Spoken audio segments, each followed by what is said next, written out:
মা আমিনা বাড়িতে বসে অঝর নয়নে কাঁদছে। এই কথাটাও মাদারের জন্য নবুয়াতে লেখা আছে।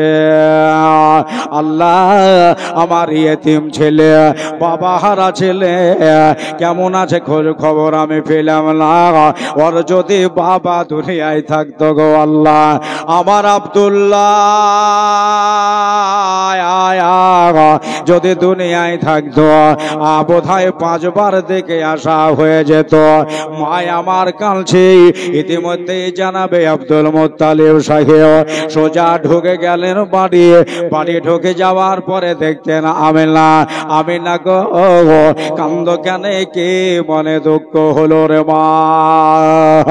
বলল আব্বাজান, আপনার পোতা কেমন আছে একটা বার দেখে আসলে কি হয় না? আমার আব্দুল্লাহ থাকলে নবী পাককে দেখে আসতো, বেটাকে দেখে আসতো। আব্দুল মুত্তালিবের মাথায় চাকর ঘুরে গেল। বলল আমিনা রে,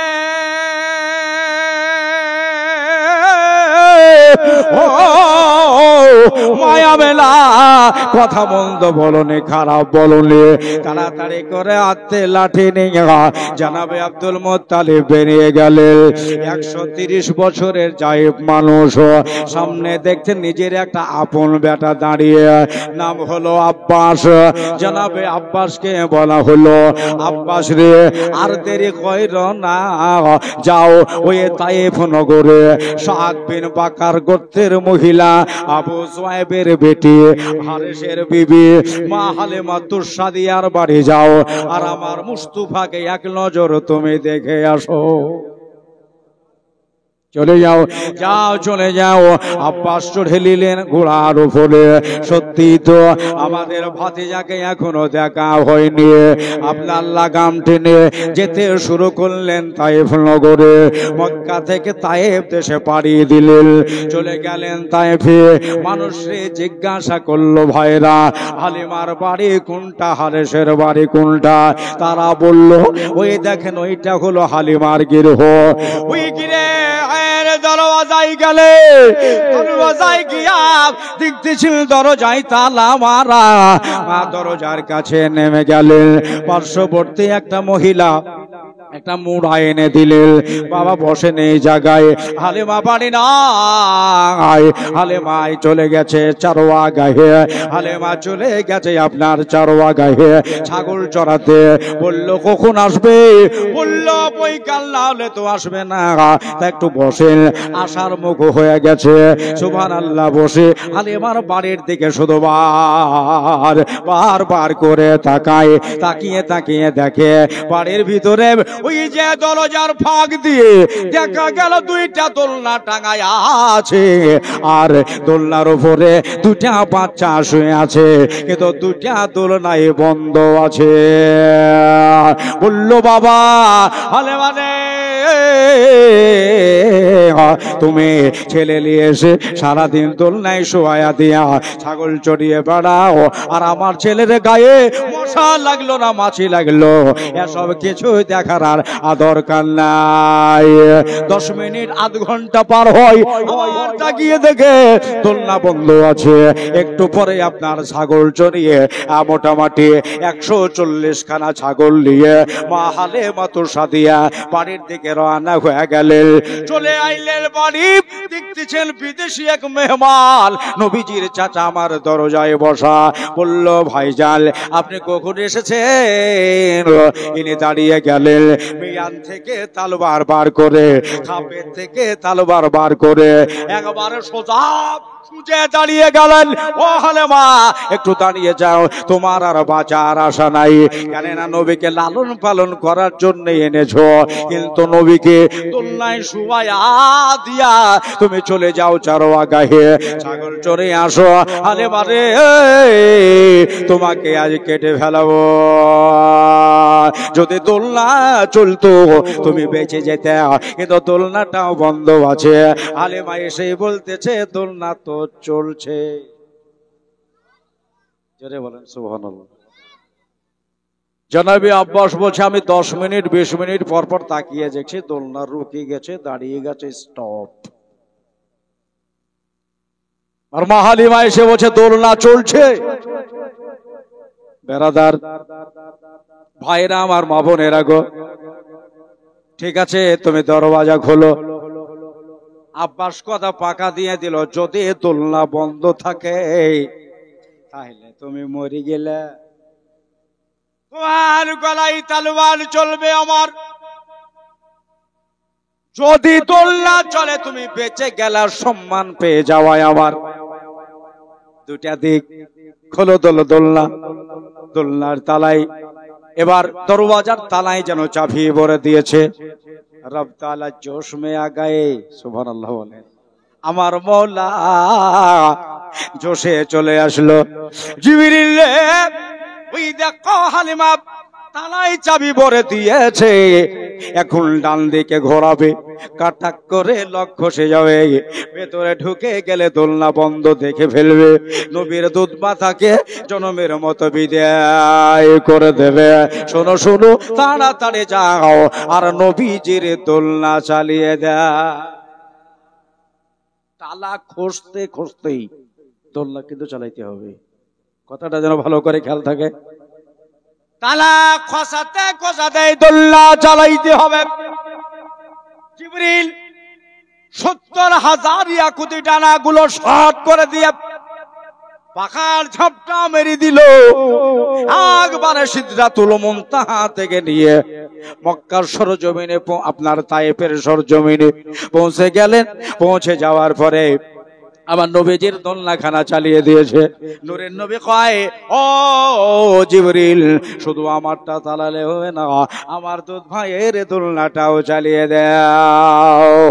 নবী গো আমার দয়ার নবী গো আমার মায়ার নবী গো আমার, একবার ডেকে নাও তাই বানগো রেতে মল যেতে চাই তোমার দাহারেতে। সুবহানাল্লাহ বলেন। বল যেতে যাই তোমার দাহারেতে, দয়ার নবী গো আমার মায়ার নবী গো আমার, একবার ডেকে নাও তাই বানগো রেতে মল যেতে চাই তোমার দাহারেতে। কত আশেক উম্মাত তোমার আছে ভারত দেশে, কত ফকির কত দরবেশ আছে না করে নবীজি কাঁদে পাগল ভেসে। একবার ইশারা যদি হয় যাব নবীজির রওজায়, ইশারা যদি হয় যাব নবীজির রওজায়, মনের কথা বলিব বাজারেতে, মনে যেতে চাই তোমার তারেতে মল যেতে চাই তোমার তারেতে। এই জন্য লিখেছে যে 12 বেওলাওয়া লেতে সোমবারে রোদেনে, দয়াল নবী কামলে ওয়ালা আসিলেন ত্রিভুবনে, নবীজি আসিলেন ত্রিভুবনে। আজ উম্মতের মায়াতে পড়ে কান্দে সেজদাতে, উম্মতের মায়াতে নবী কান্দে সেজদাতে। দেখো আমেনার ঘরে ওই ভোরেতে, মনে যেতে চাই তোমার তারেতে মল যেতে চাই তোমার তারেতে। দয়ার নবী গো আমার মায়ার নবী গো আমার, একবার ডেকে নাও তাই বানগো রেতে ম যেতে চাই তোমার দারেতে কেমন ভালোবেসেছিল নবীকে। এ প্রসঙ্গে একটা শের লিখেছে যে আবু বকর ওমর উসমান আলী চারিজনে কেমন ভালোবেসেছিল নবী পাকের সঙ্গে দেখো নবী পাকের সঙ্গে যদি ভালোবাসতে হয় সুবহানাল্লাহ আওয়াজ দিয়ে বলেন সুবহানাল্লাহ যদি ভালোবাসতে ভাই আমার নবী মুস্তাফাই যদি ভালোবাসতে ভাই আমার নবী মুস্তাফাই ভালোবাসো নবীকে হৃদয়েতে মন যেতে চাই তোমার দাহারেতে মন যেতে চাই তোমার দাহারেতে দয়ার নবী গো আমার মায়ার নবী গো আমার একবার কিলাও তেবানগো রেতে মল যেতে চাই তোমার তারেতে। আর একটা শের লেগেছে শেষ ছন্দ। আমি একটা ক্ষুদ্র মানুষ ছোট মানুষ বন্ধুরে ভাইয়েরা রে মায়ার নবী দয়াল নবী সাল্লাল্লাহু আলাইহি সাল্লামের হাতে আল্লাহ জান্নাতের চাবি দিছে। সুবহানাল্লাহ এজন্য প্রসঙ্গে লিখেছে যে আমরা দিবানা গোলাম তোমার ডাকি বারে বারে দরুদ শরীফ পড়ছি বারবার নবী গো কাছে টেনে জায়গা দিও নবী কঠিন মহাসারে সুবহানাল্লাহ বলেন আমরা দিবানা গোলাম তোমার ডাকি বারে বারে কাছে টেনে জায়গা দিও নবী কঠিন মহাসারে দরদি কঠিন মহাসারে যদি খুশি হও যপনে দেখা দিও স্বপনে খুশি হও যপনে দেখা দিও স্বপনে এই আর যে তোমার কদমেতে মন যেতে চাই তোমার দারেতে মন যেতে চাই তোমার দারেতে দয়ার নবী গো আমার মায়ার নবী গো আমার একবার ডেকে লাও তাই ভালো গো রেতে মল যেতে চাই তোমার দারেতে। একবার জিবরিল চা করে এসে দোলনা চালিয়ে দিয়েছে। হুজুর বললেন জিবরিল শুধু আমারটা চালালে হবে না ওটাও চালাইতে হবে। কথাটা ভালো করে যেন মনে থাকে। বললেন জিবরিল রে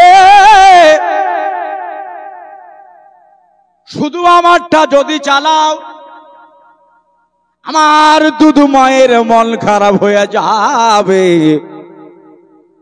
মনে করে ওটাও চালিয়ে দাও। জিবরিল বলে ওটার অর্ডার আল্লাহ দেয়নি আল্লাহ দেন নাই না হলে তো চালিয়েই দিতাম। নূরের নবী বললেন জিবরিল আমি বলছি ওটা চালিয়ে দাও যেটা নবী বলে মনে করো আল্লাহই বলিছে। ওহো চালাবো বলে চালাও। মনে করো রসুলের চোখ দেখতেছে দুনিয়া মুমিন ইয়াদ রাখো ওটা আইনুল্লাহ দেখছে। নবীর হাত চলে মনে রাখো ওটা ইয়াদুল্লাহ চলছে। নবীর উঁচাই বয়ান করো কমাই বয়ান করো না। আবার আল্লাহ কয় ওয়ারাফানা লাকা যিকরাক হবে গো আপনার জিকিরকে আপনার নামকে আমি অনেক বালান করেছি। জোরে বলেন সুবহানাল্লাহ আমি অনেক উঁচু করেছি। অতএব বাবা নবীর অর্ডারে ওই দোলনাটাও চলতে লাগলো। দুটা দোলনা বাবা চলতেছে ক্রমশে আসা আর যাওয়া হয় আগে আর পেছে হয়। এবার তালা এদিকে ঘষে গেল। আমার ভুল্লার ভাইরা, আমার মা বোনের আগো তালা ঘষে গিয়ে ভেতরে ঢুকে গেলেন। ঢুকে যাওয়ার পরে আমার হালিমা বলছেন, ভাই আব্বাস আপনি আগে যান, না হলে বলবে যে হালিমা তুড়ুক করে গিয়ে দোলনা চালিয়ে দিয়েছে। তা না করে আপনি আগে যা। আপনি আগে যাওয়ার পরে দেখে দোলনা চলছে কি না। জানাবে আব্বাস আগে গেলে, আগে যাওয়ার পরে দেখছে সুবহানাল্লাহ একটাও বাকি নাই, দুটাই দোলনা চলছে। আব্বাসরা জানাবে আব্বাসের চোখ জানা বড় হয়ে গেল, হাতের তালওয়ার খাপে ঢুকে গেল, হাতের তালওয়ার খাপে ঢুকে গেল, ঢুকে গেল। আরে মা, একটা কথা তোমাকে আমি জিজ্ঞাসা করি, আচ্ছা বলো দেখি এ দোলনাটা এখন চালায় লোকে? বলল, ও ভাই আব্বাস, এই দোলনা যখন আমি চালিয়ে চারোয়া গায়ে যাই, ওই ছাগল চড়াতে যাই চরণ ভূমিতে, আমি এসে দেখি আমার নবীজির দোলনা চলতে আছে। বলল, দুনিয়ার কেউ দোলনা চালায় না, আমি যখন ছাগল চড়াতে যাই এসে দেখি আমার দোল নবীজির পাশে হযরতে জিবরিল এসে বসে আছে। পাইলে নিরালাই গো নবী, পাইলে নিরালাই তোমায়, পাইলে নিরালাই গো নবী, পাইলে নিরালাই। আমি দুই কদমে চুমু খাবো, সুবহানাল্লাহ বলেন।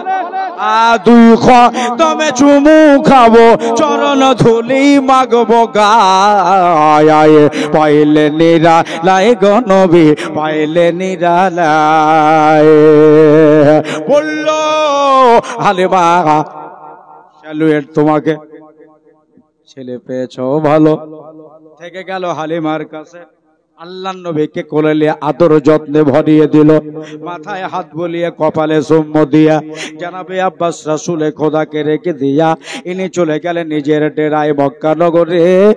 সুবহানাল্লাহ, এইভাবে নবীজি আস্তে আস্তে বড় হতে লাগলেন। সুবহানাল্লাহ, বড় হতে হতে আল্লাহর নবীর একবারে 53 বছর বয়স হলো। অবশ্য আমাকে দিয়ে যেতে হবে মদিনায়, মানে কমিটি ভাই বলেছে, মানে কেবল শুরুয়াত হইল। বয়সে মহানবী নূরের নবী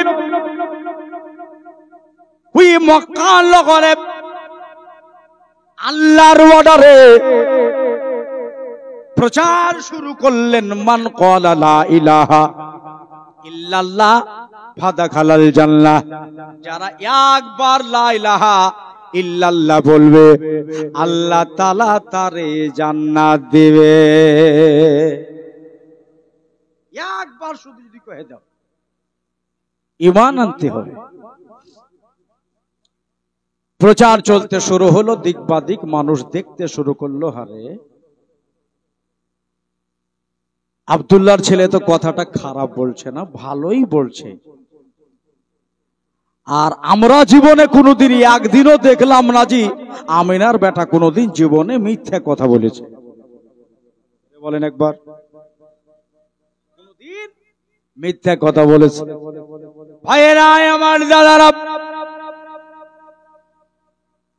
তবে বিশ্ব নবী ইসলামের প্রচার শুরু করেছে, দিকে দিকে মুসলমান বেড়েছে, একটা দুটা করে মুসলমান হতে লাগলো, গোপনে গোপনে মুসলমান হতে লাগলো। যাদের নিজের দিলি চোখ দিয়া আল্লাহর নবীর দিকে তাকিয়ে দেখেছে, তারাই কালেমা পড়ে মুসলমান হয়েছে। পুরুষদের ভিতরে সর্বপ্রথম মুসলমান আবু বকর হলেন, মেয়েদের ভিতরে সর্বপ্রথম মুসলমান খুয়াইলিদের বেটি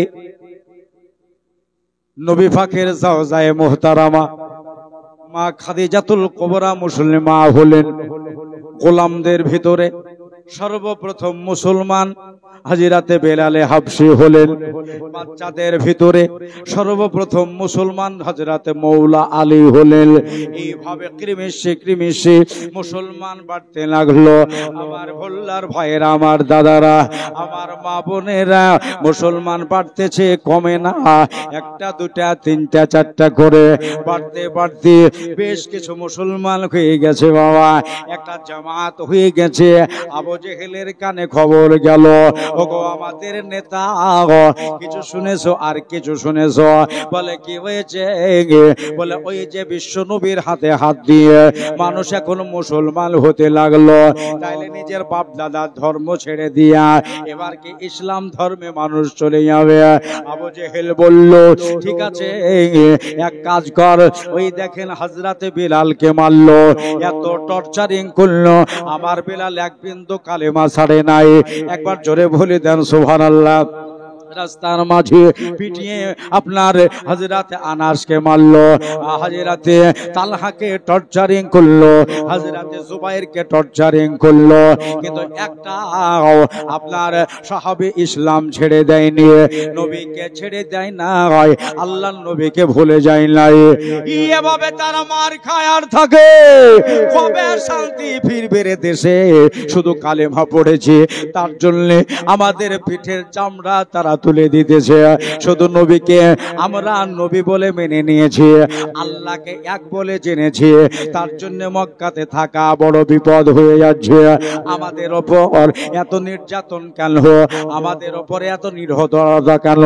বলল বাবা নূরের নবী আমার বললেন, ও সাহাবারা, আমি যতটুকু জানি, ইয়া কাজ করো, তোমরা মদিনার দিকে কিছু কিছু মানুষ এগিয়ে যাও, কেন না এই দেশে আমার আর থাকা হবে না। সাহাবীদের মেরে যখন তারা ঈমান ছাড়লো না, নবীকে ভুললো না, তখন তারা এবার একটা মিটিং শুরু করেছে। ওই মক্কা নগরে একটা জায়গার নাম হলো দারুন নাদওয়া। ওই দারুন নাদওয়াতে বসে 1000 কাফের নিয়ে আবু জেহেল রাতের বেলায় মিটিং শুরু করলো। তাদের বলা হয়েছে তোমরা সবাই হাতিয়ার সঙ্গে করে নিয়ে এসো। 1000 মানুষে হাতিয়ার সঙ্গে করে নিয়ে গেছি। রাতের বেলায় ঘন্টা পার হয়ে যায়, মিটিং এর ফলাফল আসে না, আবার ঘন্টা পার হয়ে যায়, মিটিং এর ফলাফল দেখা যায় না। ঠিক রাত্রি আপনার 11:30 12টা বেজে গেল।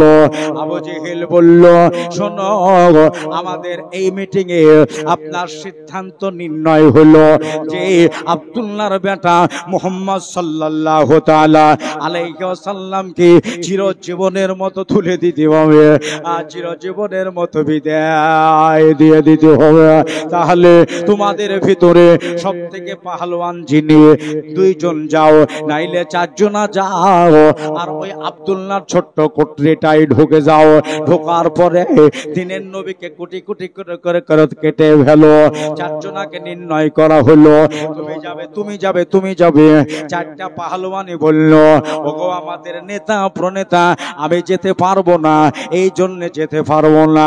নূরের নবী আকাশের দিকে একবার যদি ইশারা করে দেয়, আকাশের কলেজা ফেড়ে যায়, আকাশের আপনার কলেজা চৌচির হয়ে যায়, এই জন্য আমি মারতে পারবো না। বলল 10 জনা মিলে যাও। বলে 10 জনা মিলেও যেতে পারবো না, 50 জনা মিলে যাও। দিনের নবীকে আজকেই রাতে মেরে ফেলতে হবে। টুপিওয়ালা থাকবে না, দুনিয়াতে দাড়িওয়ালা থাকবে না, ইসলাম প্রচারক থাকবে না, একটাই দল থাকবে, শুধু পূজা করা আর শুধু আপনার দেবদেবীর অর্চনা করা লোকজন থাকবে, তাছাড়া থাকবে না। বলল 50 জন আমরা যেতে পারবো না, এই জন্য যেতে পারবো না। নবীর কাছে 50টা মানুষ কিছুই নয়। আবু জেহেল দেখলো, এবার যদি বলি যে মারতে পারবো না, তো চলো বাড়ি চলো, তো সবাই একমত হয়ে যাবে। এই লোকজন ডেকে আর পাবো না। খানা জুড়ে দেখো কতবার বহনুকে ডাকতে হয়, চলো চলো, রাগ করে বসিয়েছে। আমার ভয়ের, আমার মা বোনেরা, মায়া মায়ার নবী দয়ার নবী সাল্লাল্লাহু আলাইহি সাল্লামকে মারার জন্য বারবার লোকজনকে ডাকতে হবে। তবে আর ডেট ফেলাবো না, 3 তারিখ 5 তারিখ 8 তারিখ 10 তারিখ ডেট আর দেব না। আজকে রাতের বেলায় চলো বিশ্ব নবীর বাড়ি ঘেরাও করি। রাতের বেলায় মানুষের 8-10টা বেড়া হবে, তাদাদ মে হাজার সে ভি জায়েদ। আমাদের জন্য নবুয়তে লেখা আছে 1000-এরও বেশি লোক ছিল।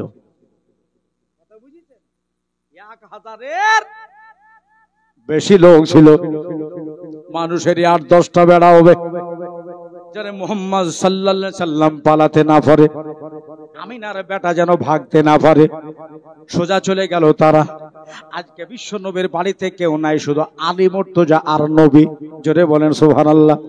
দুজনে রয়েছে।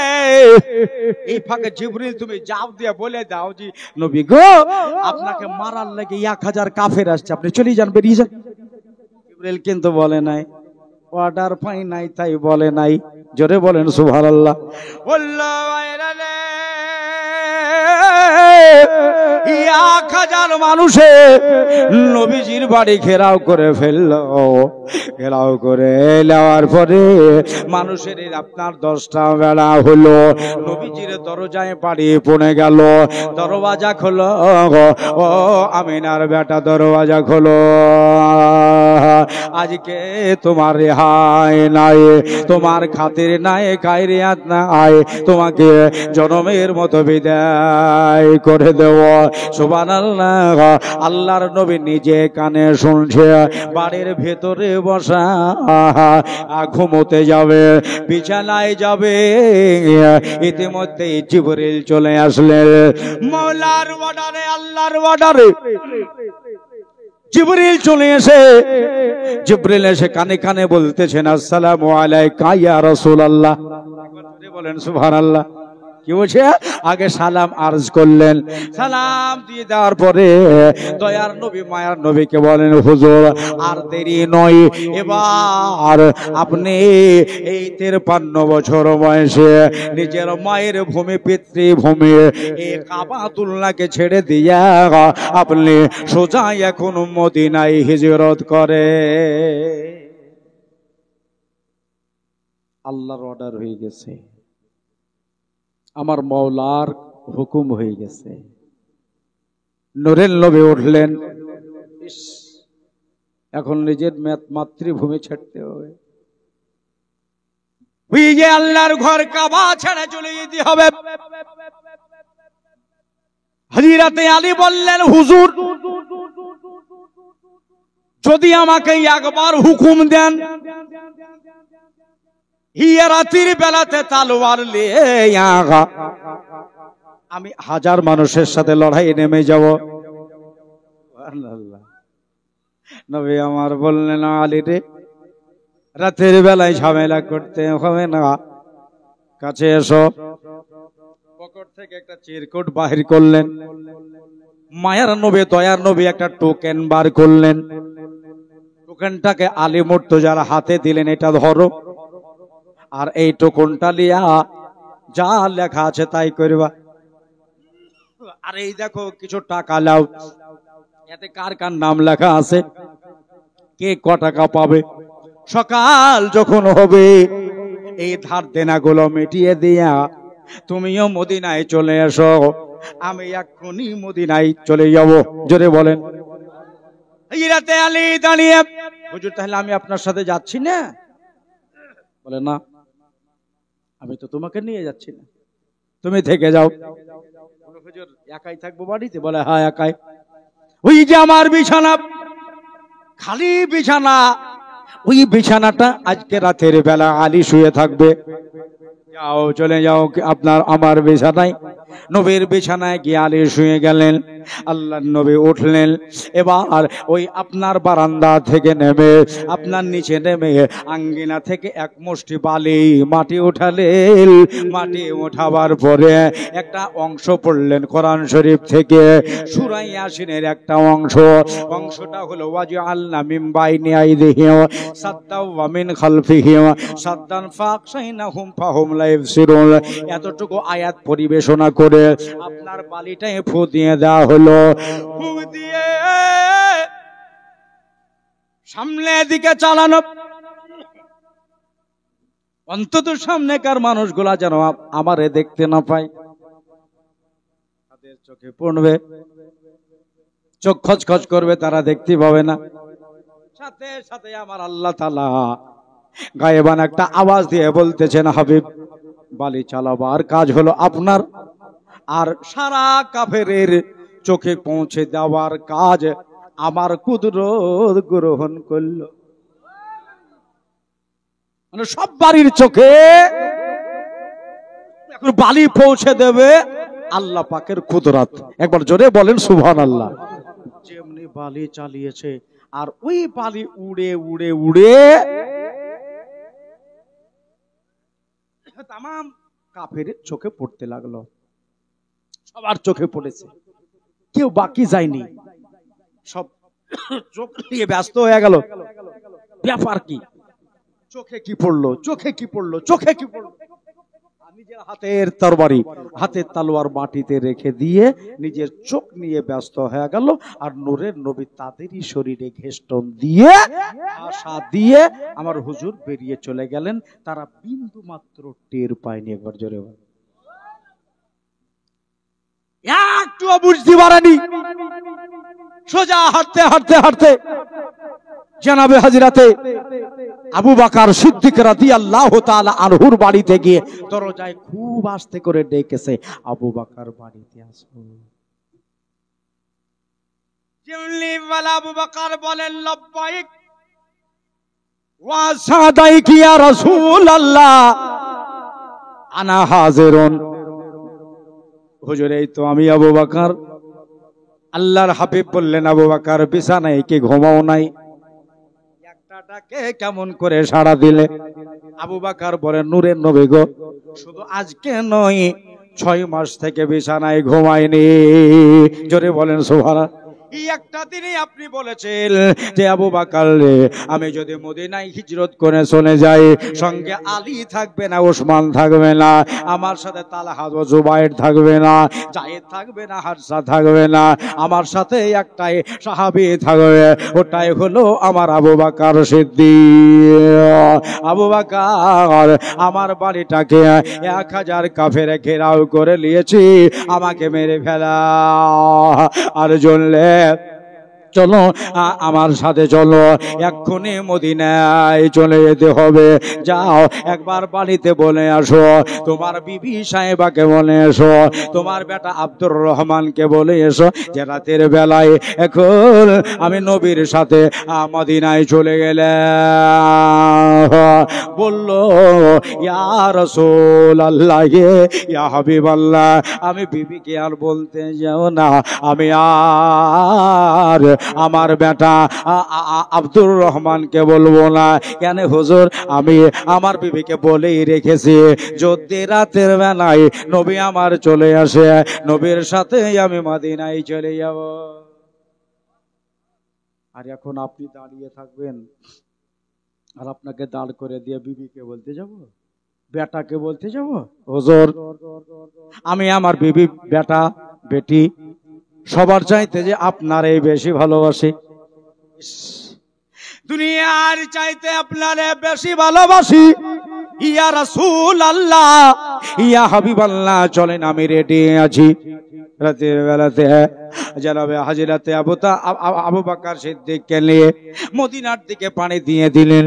আর সারা রাত ধরে চলবে আপনার মোটামুটি 500-550 কিলোমিটার পথ পাড়ি দিয়ে মক্কা থেকে তারা মদিনায় পৌঁছাবে। আল্লাহর রাসূল হাঁটতে লাগলেন, আবু বকরকে সঙ্গে করে নিয়ে চইলা যাও। যেতে যেতে যেতে যেতে ওই দেখো সামনে একটা জায়গা মোটামুটি 3 হাত মতো কাদা হয়ে আছে, কে জানো এই জায়গায় পানি ঢেলে রেখেছে। সুবহানাল্লাহ। ওই জায়গায় আবু বকর আর নবী পাক দুইজনায় দাঁড়িয়ে গেলেন। থমকে দাঁড়িয়ে যাওয়ার পরে এখানে তো কাদা কাদা ভাব হয়ে আছে। হযরত আবু বকর বললেন, ইয়া রাসূলুল্লাহ, ইয়া হাবিবাল্লাহ, নবী নবী গো আপনাকে আমি একটা জিনিস পরীক্ষা করব। বললেন আবু বকর কি পরীক্ষা করবা? বলে হুজুর আমাকে আপনি কি ভালোবাসেন? আমাকে কে আপনি ভালোবাসেন? আবু বকরকে বলতেছেন আবু বকর আমি তোমারে ভালোবাসি। নবী বলছেন আবু বকরকে তোমাকে ভালোবাসি। তা আবু বকর বলছে হুজুর কেমন ভালোবাসেন, মুখেই না ভিতর থেকে? এটা পরীক্ষা করব। আবার কি করে পরীক্ষা করব? হ্যাঁ, আমার মেয়েটা গোলাম মুরসালিন কে ভালোবাসে, এগুলো ভালোবাসে কে বাসে না, আমি আবার কি করে পরীক্ষা করব? বুঝাই তো যাইছে হ্যাঁ, যে আসছে খাতির ভক্তি সবই হলো, এটাই ভালোবাসার নাম।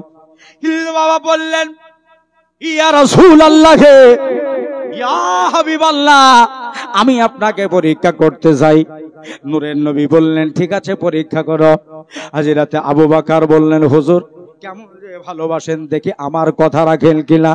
ওই 3 হাত জায়গাতে কাদা হয়ে আছে জায়গাটায়, আবার আবু বকর 60 হয়ে শুয়ে পড়লেন। জামাই কাদা লেগে যাবে, টুপিতে কাদা লেগে যাবে, পিরানে কাদা লেগে যাবে, এইদিকে বাবা চিনতে নাই। বলল ওই কাদায় শুয়ে গেলেন।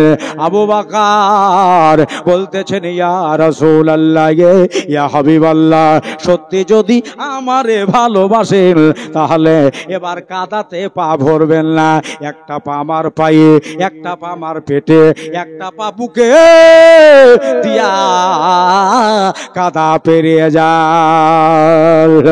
নবীর কদমেতে সারা জীবন আমি থাকবো। সুবহানাল্লাহ বলেন।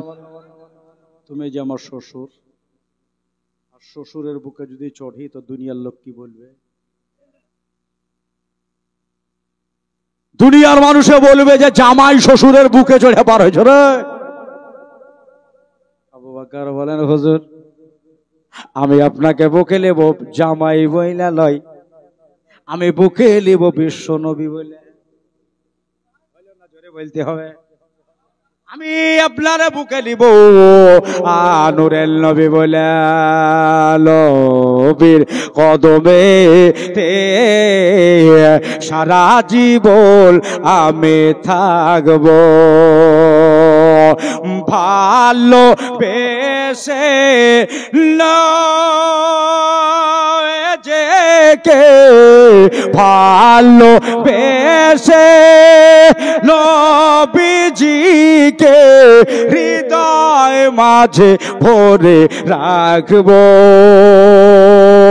ও নবীর চরণেতে সারা জীবন আমি থাকবো। জোরে বলেন মারহাবা। হুজুরের সাল্লাল্লাহু আলাইহি সাল্লাম নুরি কদম আবু বকরের শরীরের ওপর দিয়ে পার হয়ে গেলেন। গায়ে কাদা দিয়ে আবু বকর দাঁড়ালেন। খুব খেয়াল। আবু বকর বললেন হুজুর আমি বুঝলাম সত্যি আমারে ভালোবাসেন। হাঁটতেছেন, কাফের বাড়িতে ঘেরাও করেছে। কিছু দূর চলে যাওয়ার পরে, ও ভাইজান একটু দূরে চলে যাওয়ার পরে আবু বকর বলে হুজুর আপনার কাছে যদি আমি কিছু চাই আমাকে কি নারাজ করবেন? নবী বলেন কি চাইবা চাও, যা চাইবা দিয়ে দেবো। একবার যা চাইবা আজ তাই দিয়ে দেব। নবী বলেন বলো শুধু মুখে একবার ফুটে দাও। আবু বকর বললেন হুজুর সব জায়গায় আপনার সাথে, মক্কার সাথে, মদিনার সাথে, বদরের সাথে, খৈবরের সাথে, উহুদের সাথে। নবী গো একটা জিনিস এটাই বলার, ইন্তেকালের পরে আমার কবরটা যেন আপনার মাজারের কাছে হয়। নূরের নবী গো আপনাকে ছাড়া আমি থাকতে পারি না, আপনাকে ছাড়া আমি রইতে পারি পারি না। আপনি যেখানে মাটি হবে, আপনার যেখানে রওজা হবে, ওই রওজার পাশে আমার জানে কবরটা হয়। আল্লাহর নবী বলেন, আবু বকর এত ভালোবাসো আমারে, যাও তোমার কবর আমার কবরের কাছে হবে। কথা হয়ে গেল। হাজী সাহেবরা যারা যায় দেখবেন লব্বাইক ইয়া রাসূলুল্লাহ, লব্বাইক ইয়া রাসূলুল্লাহ, আসসালামু আলাইকা ইয়া রাসূলুল্লাহ, নবী রওজার সামনে গিয়ে বলে। আর দেখবেন একটু পরে মুখটাকে ঘুরিয়ে দিয়ে বলে আসসালামু আলাইকা ইয়া আবু বকর। জোরে বলেন, ওহে আবু বকর, যারা আমারে সালাম দিতে আসবে দুনিয়ার মানুষের সালাম তুমিও পাবা, আমার কাছে তোমার মাজার হবে, রওজা হবে, কবর হবে। কথা বলতেন আর চলছেন। ওই দিকে কাফের গোলা চোখ কচলে কচলে কচলে পানি বেরিয়ে গেল, লাল হয়ে গেছে। এবার চোখের পানি কেটে দেখতেছেন সবার তলোয়ার গুলো মাটিতে পড়ে আছে। দরজা খোলা, ঢোক বাড়ির ভিতরে, ঢোক বাড়ির ভিতরে ঢুকে যাওয়া হলো। ঢুকে যাওয়ার পরে দেখতেছেন বিছানায় শুয়ে আছে, চাদর মোড়া দিয়ে, শরীরে চাদর গায়ে দিয়ে আপনার শুয়ে আছে। কেউ বলে ডাইরেক্ট খ্যাচ করে কেটে দাও, আর কেউ বলে না না ডাইরেক্ট মারিও না। ঘুমের ঘরে মানুষকে যদি মারো কি বুঝবে? ওকে জাগো, ওকে জাগাও, জাগাবার পরে ওকে তালোয়ার মারো। আহাদানি করবে, ও আহা করবে, তবেই না মজা লাগবে। কত দুশ্মন ছিল তারা। যেমনি মুখের কাপড় আলগা করে দেওয়া, দেখতেছেন নবীর বাজায় আলী শুয়ে আছে। নবীর জায়গাতে মৌলা আলী শয়ন করে রয়েছে। ডাক দেওয়া হলো, আলীর খুব ঘুম এসেছে। আলী গো, ও আলী বলো তোমার নবী এখন কোথায় লুকিয়ে? খাটের তলে না বেড়ার তলে, ছাদের উপর না ছাউনির তলে? মৌলা আলী বললেন, ও কাফির মক্কা, মক্কার কাফির রে, নবী আমার খাটের নিচে নাই, নবী আমার লুকাবার পাত্র নয়। এই 53 বছর বয়সে সোনার মাতৃভূমিকে ছেড়ে দিয়া ওই যে ইয়াসরাবনগরকে সোনার দেশ বানাতে চলে গেল রে। ওই শোকের ঘরকে সোনার বাড়ি বানাতে চলে গেল। নবী আমার মদিনার দিকে রওনা হয়ে গেছে। কাফেরেরা আল্লাহ নবীর পেছন ধরলো, দৌড়ে যায় দৌড়ে যায়। আল্লাহ নবী স্বাভাবিক হাঁটছে, কাফেররা জোরে জোরে হাঁটছে, দৌড়ে যায় দৌড়ে যায়। এইভাবে যেতে যেতে 500 কিলোমিটার পথ পাড়িয়ে দিয়ে তারা বাবা এবার মদিনায় ঢুকে যাবে।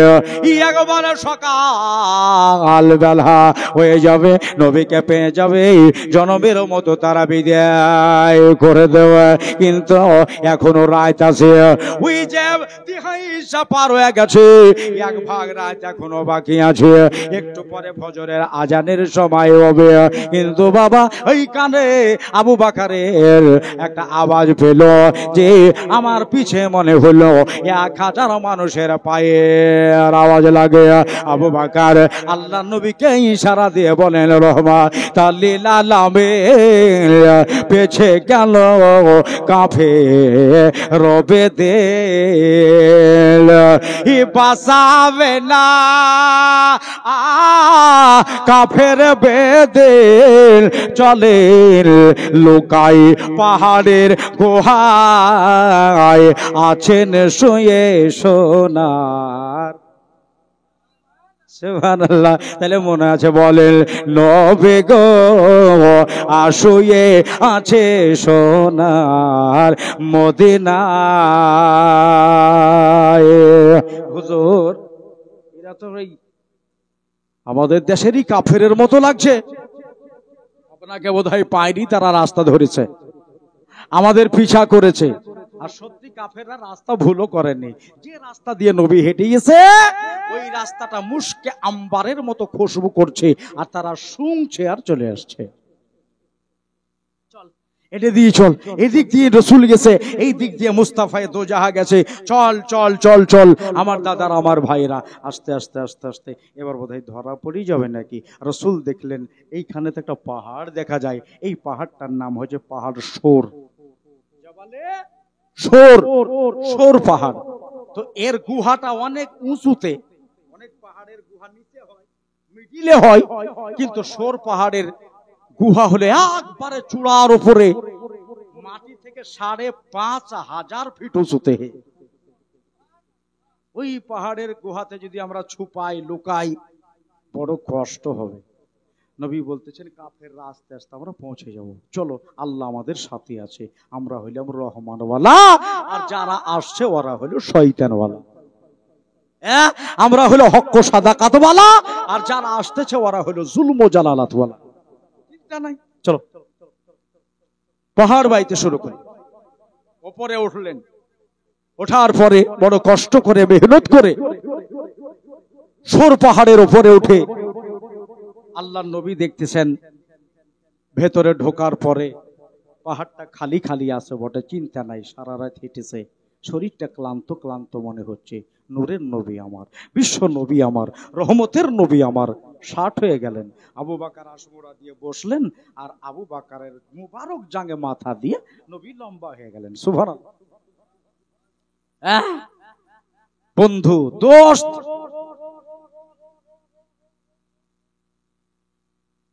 আবু বকর সিদ্দিকের তো সব সময় চারিদিকে খেয়াল, তাকিয়ে যদি দেখতেছে পাহাড়ের ভিতরে কিছু নাই বটে, কিন্তু ৯টা ছিদ্র দেখতে পাচ্ছি। বলি না খোঁজ, ওই ৯ ছিদ্র। আচ্ছা, এই ছিদ্র দিয়ে যদি কোনো বুকে হাঁটা প্রাণী, যদি কোনো সরীসৃপ প্রাণী যদি চলে আসে আর আমার নবীকে যদি ক্যাচ করে কামড়িয়ে দেয়, কি হবে? ভালোবাসার তাকাজা দেখেন, মাথার পাগড়ি খুলে ফেললেন, রাসূলুল্লাহ চোখ বন্ধ করে দিয়েছে। নবীর দিল জাগে আছে, কিন্তু চোখ দুটাই শুধু বন্ধ হয়ে আছে। আবু বকর বললেন আমার মাথার পাগড়ি ছিঁড়ে ৮টা ছিদ্র বন্ধ করে দিলাম, হাতে পেলাম, কিন্তু এই একটা ছিদ্র বন্ধ হচ্ছে না। যদি জোর করে ওই ছিদ্রটা বন্ধ করতে যায় তাহলে আমার নূরের নবীর মাথাটা ধাপ করে পড়ে যাবে। মাথা কি ফেলাবো? মুস্তাফার মস্তক আমার জাঙ্গের ওপরে দো জাহানের নবীজির মস্তক ফেলানো যাবে না। এই জন্য আমার দাদারা, আমার ভাইরা, নূরের নবী, বিশ্ব নবী, দয়ার নবী সাল্লাল্লাহু তাআলা আলাইহি ওয়াসাল্লামকে এই জাং মুবারক আইলিয়া আপনার কি করলেন? ওই যে পায়ের গোড়ালিটা শার্ট করে ওই খোঁজের মুখে, ছিদ্রের মুখে রেখে দিল। এগুলা তো বুঝিয়ে দিলাম, শুধু একটাই বাকি আছে। যদি সরাসরি প্রাণী, বুকে হাঁটা প্রাণী, ওই সাপ যদি আসে কামড়ালে আমার এই কামড়া আল্লাহর নবী জিন্দা থাকবে, আর আবু বকর যেন জগৎ ছেড়ে চলে যায়। সুবহানাল্লাহ। আজ দাহা বাবা ভিড়ে গেল আল্লাহর কাছে, মাঝে মাঝে দোয়া চাই সাপটা, আল্লাহ গো তোমার নবীর মেলা প্রশংসা শুনেছি, মাওলা তোমার হাবিবের অনেক গুরুত্ব প্রশংসা শুনেছি, রহমতের কথা শুনেছি, আল্লাহ একবার কি দুই নয়নে দেখতে পাবো না? আমার আল্লাহ কয় সাপরে এ জায়গায় থাকবি, আহার করবি আর এখানে থাকবে। একদিন এ গুহার ভিতরে আমার মায়ার নবী একদিন শয়ন করবে। খুব তাকলিয়ে থাকে। সাপটা জিজ্ঞাসা করলো আল্লাহ নবী যখন আসবে আমি কিভাবে বুঝতে পারবো যে রাসূল এসেছে? কিভাবে বুঝতে পারবো? মায়ার নবী বললেন শুয়ে আছি আমি, আবু বকর সিদ্দিক বসব, মাওলা বলতেছেন ও সাপ, যেদিন এই গুহার ভিতরে আমার বিশ্ব নবী আসবে সেই দিন পুরো এই গুহাটা মুস্কে আম্বারের মতো খুশবু হয়ে যাবে। মিঠা মিঠা খুশবু খুশবু পেরিয়ে নবীজির নাম বলেন সুবহানাল্লাহ। খুশবু খুশবু মিঠা মিঠা খুশবু খুশবু মিঠা মিঠা পেরিয়ে নবীজির নাম মদিনা তোমায় সালাম নবী গো তোমায় সালাম নবীজি তোমায় সালাম। ওই শরীরের খুশবুর সঙ্গে একবার কালকাল কালকাল করে একবারে ভিড়ে গেছে কাছে। প্রত্যেকটা একটু কামারে শক্ত, পায়ের দিকে গেলে এটা নরম লাগে। ওই সাপ নিজের ইশারা দিয়ে বলে আবু বকর পা টেনে নাও, আমি রাসূলুল্লাহকে দর্শন করতে এসেছি। মায়ার নবীকে একবার তাকিয়ে দেখতে এসেছি, পা টেনে নাও। আবু বকর বুঝতে পারে না, বলতেছেন মার টোকা আমার আলমার, আমার শরীরে যত জেহের আছে যত বিষ আছে ঢুকিয়ে দে, আল্লাহর কসম নবীকে কামড়াতে দিও না। যখন কয়েকবার ইশারা করে দেখলো, পা যখন না টানলো, ফানা তুলে কাজ করে মেরে দিয়েছে। আজ দাহাসা সাথে সাথে বেশ লেগে গেল, শরীরটা সবুজ বরণ হয়ে যাচ্ছে। আবু বকর আর বাজবে না, আবু বকরের চোখ ঝাপসা হয়ে যাচ্ছে, কলেজা এটে এটে যাচ্ছে। আমার রে নবীজির দিকে বারবার আর করে তাকায়, এই জন্য বারবার করে তাকাই নবী গো। যাবার সময়তে শুধু দেখতেই পেলাম আপনারে, কিন্তু দুইটা কথা হলো না। এক্ষুনি আমার কাছে ইজরাইল ফেরেশতা চলে আসবে আর আমাকে নিয়ে পালিয়ে যাবে। চোখের পানি শুধু অনবরত ঝরে। আবু বকর চোখের পানি মুছে বারবার বারবার মুছতে মুছতে এক ঠোপা পানি নবী পাকের গাল মোবারক খাই টপ করে পড়ে গেছে। চোখের গরম পানি চিমলে পড়ে যাওয়া। আল্লাহ নবী তাকিয়ে দেখলেন, আবু বকর রে, ও আবু বকর, আমি বললাম বাড়ি যাও, বিবি বাচ্চাকে দেখে এসো, ঢুকলা না, এবার তুমি কাঁদতেছো কেন? বসি বাড়ির কথা মনে পড়ে গেছে। বললেন হুজুর বাড়ির কথা মনে পড়ে নাই, আমাকে সাপে কামড়ে নিয়েছে। ওই জালুরের নবী ধসমস করে উঠে আবু বকরকে দেখলেন, সত্যি রক্ত বেরোচ্ছে, ওইখানে ডাক্তার নাই, কেমন করে আবু বকর বাঁচবে? ওইখানে মাস্টার নাই, ট্যাবলেট নাই, ইনজেকশন নাই, কোথায় নিয়ে যাবে? ওইখানে ডাক্তার বসে আছে, ইমানি রেহবার আছে, শরিয়ত প্রণেতা আছে। আমার বিশ্ব নবী নিজের মোবারক থুথুটা আবার আবু বকরের জখম জায়গায় লাগিয়ে দিয়ে আবু বকরের চেহারার পানে তাকাইতেছে। আস্তে আস্তে মিনিট পাঁচেকের ভিতরে আবু বকর একবারে সাব্বাল হয়ে গেল। শুধু একটু থুথু মুবারক লাগিয়ে আবু বকরের বিষ পানি হয়ে গেল। সারা রাত হেঁটেছে, এই ক্লান্তিটাও দূর হয়ে গেল। জোরে বলেন। কিন্তু এখনো কিন্তু ওই ছিদ্র থেকে পা টানেনি। আবু বকর পা টেনে নাও, বলে হুজুর আপনাকে কামড়ে নেবে যে। নবী আমার বলতেছেন আমাকে কামড়াবে না, ওই সাপটা আমাকে সালাম করতে আসছে। ভেতরে ঢুকে গেল, লম্বা ফেনা তুলে রাসূলুল্লাহকে সালাম জানালেন।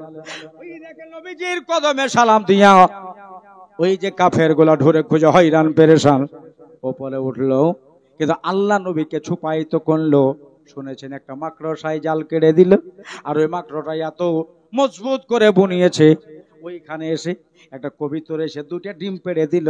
একটা লাই একটা রেওয়ায়েতে বলতেছে দুইটা কবিতর বসেছিল, দুইটা ডিম ছিল, তবুও মাকড়সার জাল ভাঙে নাই।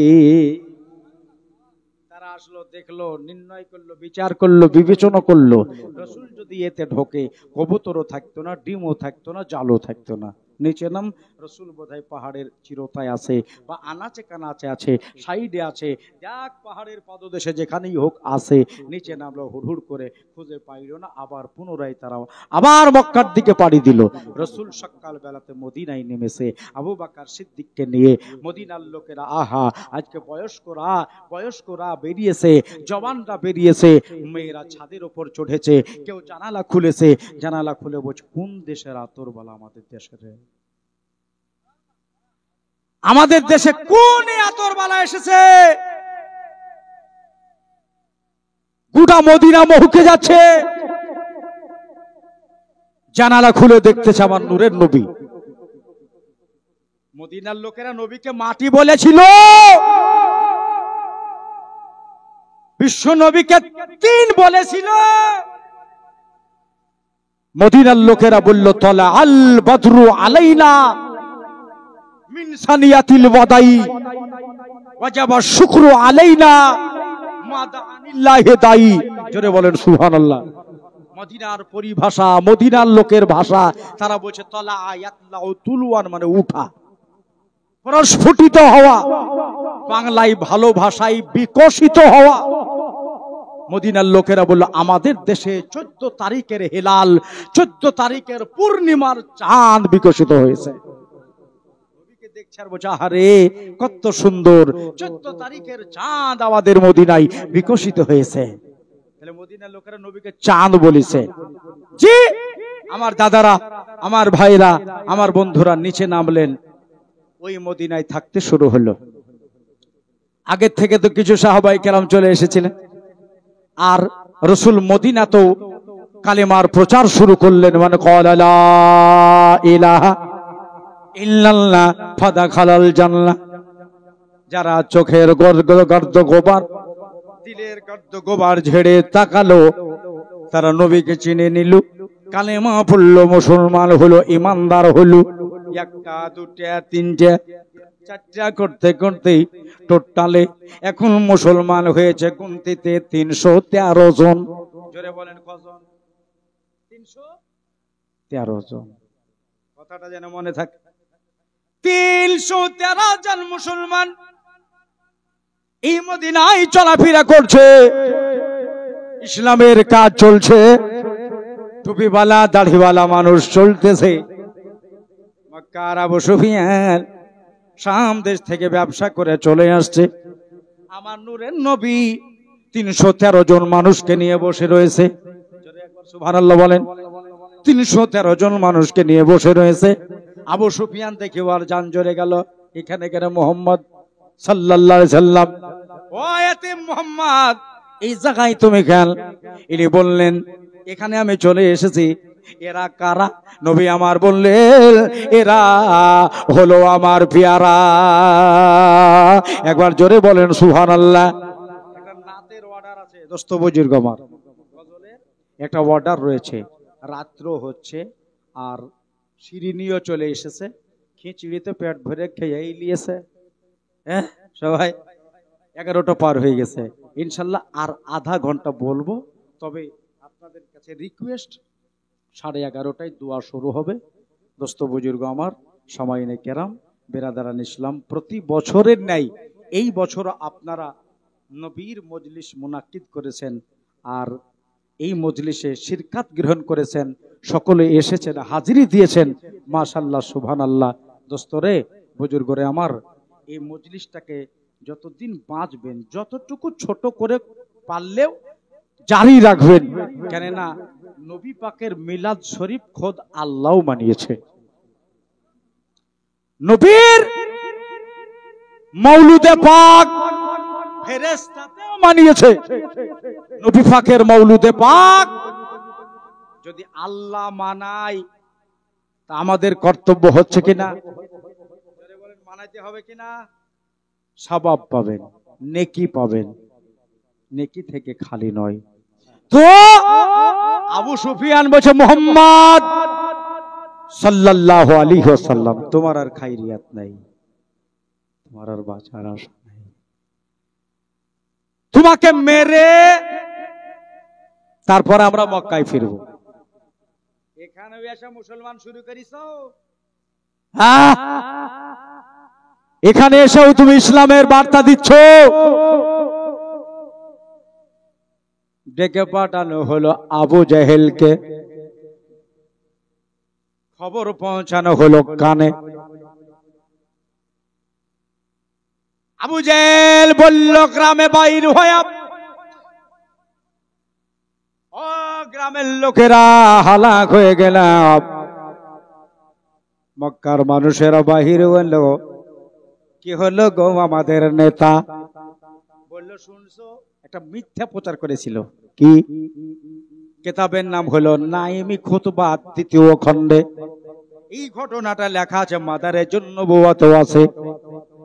বললো, বাবা আমাদের একটা দল, আবু জেহেল বলছে আমাদের একটা দল মুলকের সামদেশ থেকে ব্যবসা করে চলে আসছিল, আর ওই মদিনাতে যেমনি আসা মুহাম্মদ সাল্লাল্লাহু আলাইহি সাল্লাম দল বললিয়া আমার লোকের কাছ থেকে সব টাকা কাঢ়িয়ে নিয়েছে। কত মিথ্যে কথা! ওদের সাথে ঝামেলা নাই, ঝগড়া নাই, এমনি কথাবার্তা হচ্ছে। আর আবু জেহেল বলছে মেরে ধীরে সব টাকা পয়সা কেড়ে নিয়েছে। তাই নাকি? আচ্ছা ঠিক আছে, চলো ওখানে গিয়ে নবীকে মারবো। 1450 মানুষ রেডি হইল। আরে বাপরে, সববারই হাতে তালোয়ার, ঢাল, খাবার, পানি, মেয়েদেরকেও নিয়েছে, ঢোল ডাঙ্কা নিয়েছে। নবীকে মেরে বাজনা বাজাইতে বাজাইতে তারা বাড়ি আসবে। পৌঁছিল মক্কায়। মক্কায় পৌঁছাবার, মদিনায় পৌঁছিল। মদিনায় পৌঁছাবার পর নবীর সাথে ভেট হলো, কথা হলো। আল্লাহ রসুল বলতেছেন, আবু জেহেল তুমি আমাকে মেরে ফেলতে চাও, কিন্তু আমাকে মারতে হলে 313 জনকে আগে টপকাইতে হবে, তারপরে আমার পর্যন্ত পৌঁছাতে পারবো। হ্যাঁ, এক কাজ করো, এই 313 জনকে যদি তুমি মারো, একটা বড় জায়গা লাগবে। এই গলি খুঁজিতে রাস্তাতে হবে না, একটা বড় দেখে জায়গা দেখো যেখানে শান্তি ভাবে লড়াই করতে পারি। তুমি ইসলাম মেটাবার জন্য যাবা, আর আমি ইসলাম বাঁচাবার জন্য যাব। যারা বলেন সুবহানাল্লাহ। তুমি ইসলাম মেটাতে এসেছো, আর আমি ইসলাম বাঁচাইতে যাব। একটা কথা শোনো, কি জায়গাটা দেখো শান্তিভাবে, যেখানে লড়াই করতে পারে, জিহাদ করতে পারে। আবু জেহেল খিলখিল করে হেসে ফেললো। কথা বুঝি যায়? মুহাম্মদ তোমার জানে ভয় নাই সাল্লাল্লাহু আলাইহি সাল্লাম, যে আমরা 1450 মানুষ, আর তোমার সাথে 313 জন, আর ওইলে আমার সাথে মোকাবেলা করবা? বলে জায়গা দেখো না চাচা, দেখো না। আবু জেহেল বলল, তাহলে জঙ্গে বদরের মাঠ, ইসলামের পহিলা যুদ্ধ করেছিলেন জঙ্গে বদরের মাঠে। ভাইরা গো, আমার মা বোনেরা, আবু জেহেল যখন বলল জঙ্গে বদরের মাঠ, নবী বললেন ঠিক আছে আমি রাজি। ও চাচা আবু জেহেল গো, বলো কোন মাসে লড়াই করবা? আবু জেহেল বলল রমজান মাসে। আল্লাহর নবী বলেন কত তারিখ? তারিখ দাও। আবু জেহেল বলল রমজান মাসের 17 তারিখে আমি ডেট দিলাম, সেই বারটা হবে 12 শুক্রবার। শুক্রবারে লড়াই হবে জঙ্গে বদরের মাঠে। নবী আমার সব মেনে নিলেন, তারা চলে গেল। আবু জেহেল বলল রমজান মাসের 17 তারিখে দেখা হচ্ছে। নবীজি আমার বলেন চাঁদ উঠে যাবে। আবু জেহেল তাদেরকে নিয়ে জঙ্গে বদরের মাঠে পৌঁছিল। পৌঁছাবার পরে খাবার পানি তাদের সাথে রেডি রয়েছে। নবী আমার বললেন, ও সাহাবারা, যারা জং করতে যাইবা, যারা আমার সাথে যাইবা, তারা এই খাতায় নাম লেখাও। 313 জন সাহাবা নবীজির রেজিস্টারে নাম লেখালেন। লেখাবার পরে ঠিক রমজান মাসের 12 তারিখে আমি লাইন ছাড়ব। রমজান মাসের 12 তারিখে আমি বেরিয়ে যাব। ইসলামের প্রচার করতে করতে আস্তে আস্তে বদরের মাঠে যাব, 17 তারিখও হয়ে যাবে, বদরও হইতে যাবে, তবে আগাম বাহির হব। তো যারা আমার সাথে যেতে চাও তারা আমার বাড়িতে 12 তারিখে বেলা 10টার সময় এসে লাইন দিয়ে দিও। ঠিক আছে হুজুর। ঠিক রমজান মাসের 12 তারিখে সবাই নিজের বিবির কাছে মাপ জোখ নিয়ে সবাই নিজের বিবিকে বলে কহে সবাই এসে নবীজির বাড়িতে লাইন দিয়েছে, সাফাবান্দি করেছে। আর প্রত্যেক সাহাবার বিবিরা বাড়ির থেকে বের হয়ে তারা এক অপরকে আলিঙ্গন করে বলছে, আমার স্বামীকে নবীর সাথে জঙ্গে বদরের মাঠে পাঠিয়ে দিলাম, যদি মেরে ফেলে না তো আমার স্বামী হবে শহীদ, আর শহীদ ব্যক্তি বিনা হিসাবে যাবে। মেয়েরা মেয়ের আলোচনা করছে, তার একটা মেয়ে বলছে আমার স্বামীকেও তো পাঠিয়েছে, যদি কেটে ফেলে আমার স্বামীও শহীদ, আমার স্বামী জান্নাতি, আল্লাহ আমাকেও তার বিবি হিসাবে জান্নাত দিবে। এগুলা সবারই একই কথা। বুখারী শরীফের হাদিসে একটা কথা লেখা আছে, ওই দলের ভিতরে একটা আফারা বলে মেলে দাঁড়িয়ে আছে, মেয়েটার নাম হলো আফারা, আইন ফে রে আলিফ, আফারা। তো ওই মেয়েটার স্বামী বেঁচে নাই, মেয়েগুলো সব দাঁড়িয়ে আছে, তো কথায় কথায় ওখানে দাঁড়িয়েছে, শুনছে। মেয়েটা বলল, আল্লাহ যদি আজকে আমার স্বামী থাকতো আমিও নবীর সাথে পাঠাইতাম জঙ্গে বদরের মাঠে, আমার স্বামীও শহীদ হইতো, এদের সামনে মুখ ফুলিয়ে আমি বলতে পারতাম যে আল্লাহ আমারেও জান্নাত দিবে, কিন্তু আমার স্বামী দুনিয়ায় না, আমার স্বামী পাঠাবার মতো নাই, তোরাই জান্নাতে লেওয়ালে কর। আমি এখন চলে গেলাম বাড়িতে যাওয়ার পরে বারান্দায় বসে মা গালে হাত দিয়া ভাবতে চোখের পানি বেরোতে লাগলো। মা জোরে জোরে কাঁদছে, স্বামী নাই, কিন্তু তার দুটা ছেলে, একটার বয়স হলো 9 বছর, একটার বয়স হলো 10 বছর, একটার নাম হলো মাউজ আর একটার নাম হলো মুআজ। দুই ছেলে বলল, ভাই রে, মা এরকম করে বসে কোনোদিন কাঁদে না, আজ কেন ওই জায়গায় মা বসে কাঁদে, চল না জিজ্ঞাসা করে কাছে যা হলো। কাছে যাওয়ার পরে বলতেছেন, মা গো এমনি করে কাঁদো কেন? বলে, বাবা তোদেরকে বলে আমার লাভ হবে না। বলে, মা যদি লাভ হয়ে যায়? বলো না কিসের লেগে কাঁদছো, বলো। বলে, বাবা বাইরে শুন গাগি, একটা একটা করে সবারই স্বামী পাঠিয়েছে, তাই বড় নাম লিখছে, স্বামী শহীদ হলে আল্লাহ ওদেরকেও জান্নাত দেবে। আজকে তোর বাবা যদি থাকতো আমিও বুক ফুলিয়ে বলতে পারতাম আমার স্বামীকেও পাঠিয়েছে। নবীর সাথে পাঠাবার মতো আমার কেউ দুনিয়ায় নাই, যে ওই বদরের মাঠে একজনকে জান দেবে। ছোট ছেলে দুটো বলল, মা এর জন্য কাঁদছো? বলে, হ্যাঁ। এবার তাইলে চোখের পানি মুছে নাও, জোরে বলেন সুবহানাল্লাহ। চোখের পানি মুছে নাও। বাবা নাই তো কি হবে, এবার বাবার বদলে আমরা দুই ভাই গিয়ে ওই বদরের মাঠে দুইটা জান দিব। বাবা থাকলে একটা জান দিত, বাবার বদলে গিয়া আমরা দুটো আজান দেব।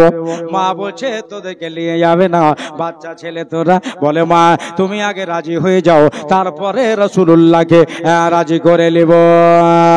ছেলের গোসল হয়ে গেল, সুরমা গায়ে আপনার চোখে দিয়ে দিয়া, জামা কাপড় পরিয়ে দিয়া, রিওয়ায়াত বলে তায়াম্মুম করিয়ে জামা পরিয়ে দিয়া, চোখে সুরমা দিয়ে আপনার হাতে দুটা ছোট ছোট তালোয়ার ধরানো হলো। সুবহানাল্লাহ বলো। মা বলছে, শোন টাকা, তোদের দুই ভাইকে আমি আল্লাহর রাহে দান করে দিলাম। দুই ভাইকে আল্লাহর রাহে, খোদার রাহে দান করে দিলাম। হয় নাকি? বলা হয়। মা তাহলে বিদায় দাও, আসি, আমরা যেন সহি সালামতে বদরের মাঠে আমরা যেন জান দিতে পারি। ঠিক আছে, যা। ছেলে দুটো চলতে লাগলো। যেতে যেতে একটু দূরে যাওয়ার পরে 10 থেকে 20 হাত বা 20 হাত বা 30 হাত গেছে, মা আফারা বোঝা, শুন বাবা। ছেলে দুটো পুনরায় ঘুরে, মা তুমি কি জানো না যে দান করা জিনিসের ওপরে আর লালচ করতে নাই? আহা, হাই রে ছেলে, ছেলে মাকে বোঝাচ্ছে, তুমি না আগে বললে যে তোদেরকে আল্লাহ রাহে দান করিয়ে দিছি, আবার দান করার পর আবার ঘুরিয়ে ডাকছো? বলো কিসের জন্য ডাকলা? বলল বরে ডাকতাম না, কিন্তু আমার বাড়ি ফাঁকা হয়ে গেল, একবারে খালি হয়ে গেল, যাবার টাইমে আয় তোর মার বুকে একবার লেগে যা। মার বুকে দুই ছেলেকে চেপে ধরে নিয়ে মা ছেড়ে দিল। ছেড়ে দেওয়ার পরে বলছে, মোয়াজার মাউজ, চলে যাও বাবা, জীবনে কোনোদিন আমার বাড়ি আর আসবি না। ছেলে দুটা বলল, আম্মা জান, আমরাও তোমার সামনে একটা কথা দিলে, নবী যদি নিয়ে যায় তো ভালোই হবে, আর যদি না নিয়ে যায় মদিনার গলিতে গলিতে কেঁদে বেড়াবো, কিন্তু তোমাকে কাঁদাতে আসবো না।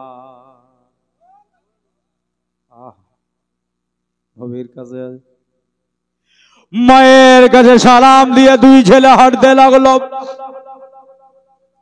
দরদি নবীর কাছে গেলেন, সালাম দিয়ে কালাম শুরু হলো।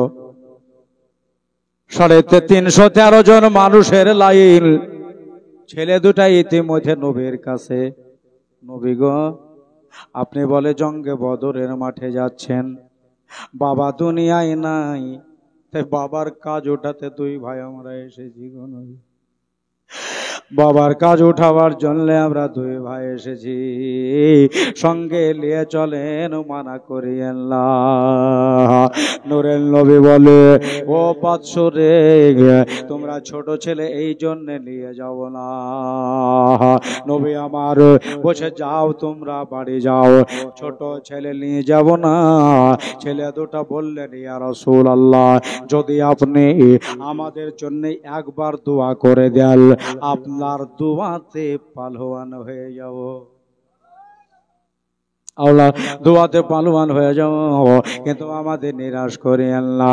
মাকে বলে এসেছি, যদি নিয়ে যায় ভালো, আর যদি না নিয়ে যাই মদিনার গলিতে গলিতে কেঁদে বেড়াবো হুজুর, কিন্তু মাকে কান্দাইতে আর যাব না। ও ভোলার ভাইরা, আমার ভোলার মা বোনেরা গো, ছেলে দুটা যাবে, নবী বসে, যাও চলে যাও, নিয়ে যাও না। উঠে যাচ্ছে, ছেলে দুটা ছাড়বে না, কিন্তু নবী আমার বলে, যা তোরা বাহিরে যাও, তোদের দুই ভাইয়ের লাভ ধরা হবে, যদি না পেয়ে পুজো তাহলে নিয়ে যাব, আর যদি লাভে না পুজো তাহলে নিয়ে যাও না। ছেলে দুটা বাইরে গেল, বড়টার লাভ ধরা হলো, বড়টা না পেয়ে পূজা গেল, না পেয়ে গেল। ছোটটা লাভ ধরা হলো, ছোটটা লাভে ফেল হয়ে গেল। বাড়ি চলে যা, তোর আর হবে না। ওই ছোটটা বলছে, চাচা নবীকে বলে দিয়েন না, যদি বলে তো বলেন, হ্যাঁ লাভে ও হয়ে গেছে, আমাকেও লোক করে দলে ভইরা দেন। সাহাবী বললেন, শোনো বাবা, নবীর কাছে লোকাচন্নি চলে না। নবী যেমন আগে দেখতে পাই, নবী পেছেও দেখতে পাই। নবী যেমন ডানে দেখে তেমনি বামে দেখে, নবী যেমন ওপরে দেখে তেমনি নিচে দেখে। শোন, যদি যেতে হয় আবার গিয়ে নবী পাকের হাত পা ধরে পড়, যদি রাজি হয়ে যায় জানালেও তোমার আল্লাহ রাজি হয়ে গেছে। ছেলেটা গিয়ে আবার নবীকে বলে, হুজুর আমি লাভে ফেল হয়ে গেছে, আমাকে আপনি নিজে ইজাজত দিয়ে নিয়ে চলেন। বলে না, আরো হবে না, আমি এবার চলে যাচ্ছি। নবী আমার উঠে যাচ্ছে, কিন্তু ছোট ছেলেটা বলছে আর তো যাওয়া হলো না, নবীর কথাও অমান্য করে আর যাওয়া হবে না। বন্ধুরে, ওই আমার ভাইয়েরা রে, ছোট ছেলেটা বলছে হুজুর 1 মিনিট দাঁড়ান, একটা শুধু কথা বলবো, যদি গ্রহণযোগ্য হয় হবে, না হলে আপনি চলে যাবেন। বলল বাবা বল কি বলবি রে? বলে ইয়া রাসূলুল্লাহ গে, ইয়া হাবিবাল্লাহ, আচ্ছা যুদ্ধের মাঠে আপনার শক্তিওয়ালার দরকার না বেশক্তিওয়ালা? নবীকে প্রশ্ন করেছে ছোট ছেলেটা। বলে কেন? না তা জিজ্ঞাসা করছি, আপনার শক্তিওয়ালা লোকের দরকার না বেশক্তিওয়ালা? তো নবী বলছে শক্তিওয়ালারই দরকার। তো হুজুর মানবেন কি মানবে না বুঝতে পারছি না। 1 বছরের বড় আমার ভাই, মাথাতে একটু লম্বা হয়েছে, ওয়াই নিলেন। কিন্তু একটা কথা বলবো, আমার বড় ভাই চেয়ে আমারই শক্তি বেশি। সুবহানাল্লাহ বলেন। আপনি বললেন যে শক্তিওয়ালার বেশি দরকার, তোমার বড় ভাইয়ের চাইতে আমারই শক্তি বেশি। আর যদি বিশ্বাস না হয় হুজুর, তো ওকে ডাকেন, আপনার সামনে যদি পাড়িয়ে নিচে ফেলতে না পারি তো কি বলেছি? পারবি তো? বলে না পারলে নিয়ে যাবেন না, আর যদি পারি তাহলে নিয়ে যাবেন তো? বলে হ্যাঁ পারলে নিয়ে যাবো। ওর বড় ভাই বাহির থেকে বলছে তুই বাবা আমাকে কবে পারলি? মানে মনে মনে যদি ডাকে তা আমি আবার হারবো নাকি? বড়টাকে ডাকা হলো, এদার এসো, কাছে ডেকে লিয়া 2 ভাইকে লড়িয়ে দেওয়া হলো। ছোটটা রে, যদি বড়টাকে পারতে পারোস তাহলে আমি তোমারেও নিয়ে যাব। বাছড়া বাছড়িয়ে লাগা গেল ওই জায়গায়। এই লড়াইটা ফেরেশতা দেখছে, লড়াইটা সাহাবী দেখছে, আর তারা মারহাবা বলছে। বড়টা পেরে দেওয়ার উপযুক্ত হয়ে যায়। এখনো কেউ কাউরে পারতে পারেনি। তবে লড়াই চলতে চলতে বড় ভাইয়ের কাল ছোটটার মুখের কাছে চলে এসেছে। ছোটটা হাত পা ছেড়ে দিয়া বড়টার মাথা চাকে চেপে ধরেছে। ছোট বলল বড়টাকে, ভাই তোমার কাছে এই লড়াইয়ের ভিতরে আমার একটা আবদার। বলে কিসের আবদার? বল বল বল বল। বলে ভাই বাড়িতে বাবা যতদিন ছিল, বাবা ছিল গার্জেন, আর বাবার পরে মা ছিল গার্জেন। বাড়ির থেকে বেরিয়ে চলে এসেছি, এখন তুমি আমার বড় ভাই, তুমি হলে আমার গার্জেন। ভাই গো, আবদার হলো এটা, তোমার নামটা নবীর রেজিস্টারে চড়ে গেছে, তোমার নামটা নবীর খাতায় চড়ে গেছে। তুমি আমাকে পারলেও নিয়ে যাবে, না পারলেও কিন্তু নিয়ে যাবে। নাম যেহেতু ঠিক আছে, আর আমি যদি তোমারে পারতে না পারি তাহলে নবী কিন্তু নিয়ে যাবে না। ভাই বসে বসে অঙ্ক কষে দেখলাম, এটা ছাড়া আমার আর উপায় নাই। আবদার এটা, তুমি নিচে পড়ে যাও আর তোমার বুকে আমারে বসিয়ে না, তাহলে আমারও যাওয়া হবে, আমাদের জোড়া ভাঙবে না। ঠিকই তো বলেছিস, এটা তো মাথা বিরাট জবর। হ্যাঁ, আমার পারলেও নিয়ে যাবে, আমার না পারলেও নিয়ে যাবে, তুই না পারলে নিয়ে যাবে। ঠিক। লড়াই চলতে চলতে বড়টা ধপ করে পড়ে গেল, আর ছোটটাকে বুকে বসিয়ে নিল। মিনিট 5 ধরে থেকে ছোটটা উঠে ধুলা বালি ঝেড়ে বলছে, হুজুর দেখলেন তো, পারবো বলেছি তো বাড়ি ফেললাম। এবার বলেন আপনি নিয়ে যাবেন কিনা? আল্লাহর নবী মুচকি হেসে, মৃদু হেসে, তাবাসসুম হেসে বলতেছে, যা তোদের দুজনাকে অর্ডার দিলাম, লাইনে ঢুকে যাও। তবে একটা কথা শুনে যা, শোন কি হলো। তোদের 2 ভাইয়ের শহীদ জঙ্গে বদরের মাঠে হয়ে যাবে, তোরা জীবনে আর বাড়ি ঘুরে আসতে পারবি না। ছেলে দুটো বলছে আলহামদুলিল্লাহ, জোরে বলে। রোজার মাসের 12 তারিখে লাইন কোচ করা হলো। আস্তে আস্তে ইসলাম প্রচার করে যায়, প্রচার করে যায়।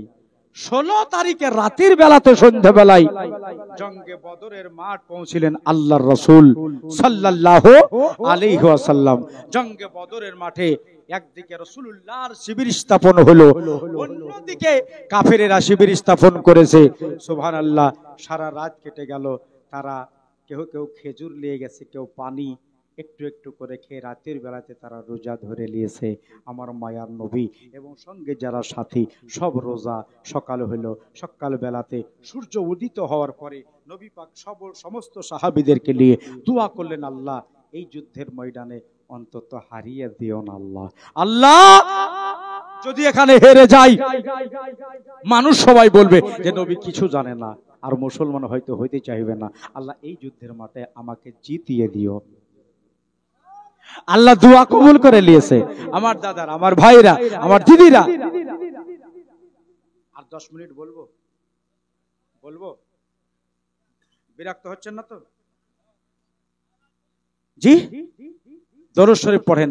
আর একটু বলি, ঠেকিয়ে দেবো, ছেড়ে দাও। আল্লাহুম্মা সাইয়্যিদানা মাওলানা মুহাম্মাদ ওয়া আলা সাইয়্যিদিনা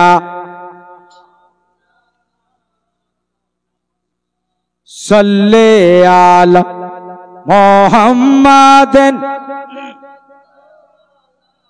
মোহাম্মদ হরদম সেনে গালো পাক নামে মোহাম্মদ হরদম জবা শাফিয়না মোহাম্মদ সাল্লাল্লাহু আলাইহি সাল্লাম। সকাল বেলাতে ওই দলের ভিতর থেকে 3 জনা বেরিয়ে আসলো। কজনা বললাম?